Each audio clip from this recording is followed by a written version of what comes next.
Basta, iba yung pakiramdam ko eh. Kaya kailangan talaga mahanap natin yung laptop. Nang sa ganun malaman natin kung ano ba talaga yung nangyari dun sa tatay mo.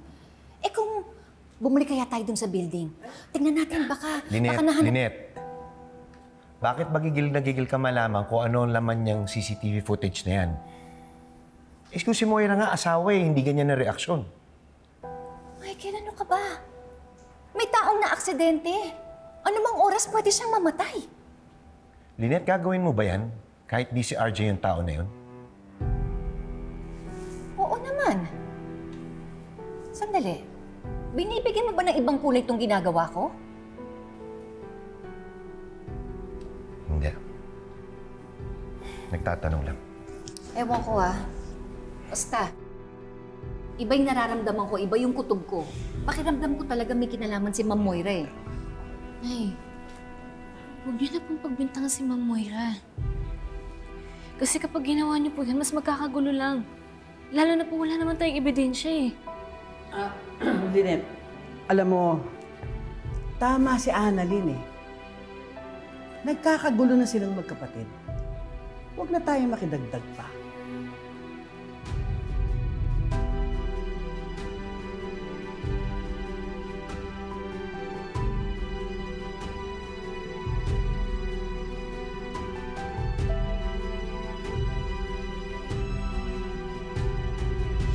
Ano pre? Saan tayo mamaya? Dapat may ganap. Last day mo today. Teka, last day mo na? Ay, Dr. Nyag, magandang araw po. Ano na? Nasaan na yung results ng test na pinapagawa ko? Excuse me, Doc. May pinatest po kayo? Nakapangalan po ba sa inyo? Yes. Ako, sorry, Doc. Wala na pong laman yung files namin. Kasi, na-release ko na po lahat ng results sa lab. Actually, an hour ago ko pa po nagawa yun and wala naman po nakapangalan sa'yo. Ay, naku, Doc. Kailangan ko na po ibigay ito. Pasensya na po. Una na po ako. Pre. Ang sabi mo, wala pang lumalabas. Ano ba talaga yung totoo? Please, wag na wag mo sasabihin kay Dad to. Okay?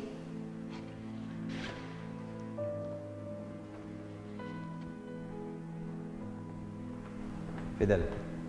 Yes, Doc. Ano kailangan sa'yo ni Zoe? Nagpapasibling chip DNA test si Zoe. Hindi ko siya maintindihan, Dok. Sige. Bigay mo muna sa akin yung mga resulta. Okay, Dok.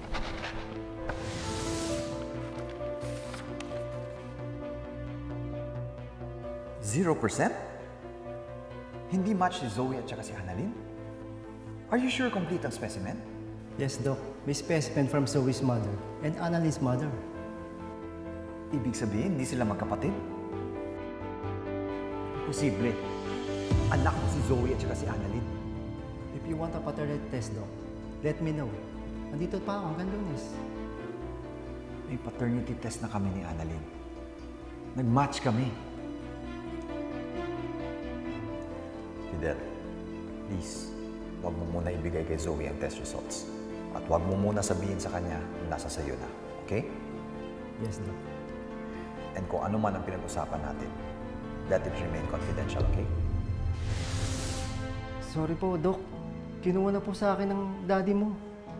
Ano? Bakit mo binigay? Pasensya na po. Sumusunod lang po ako sa daddy mo.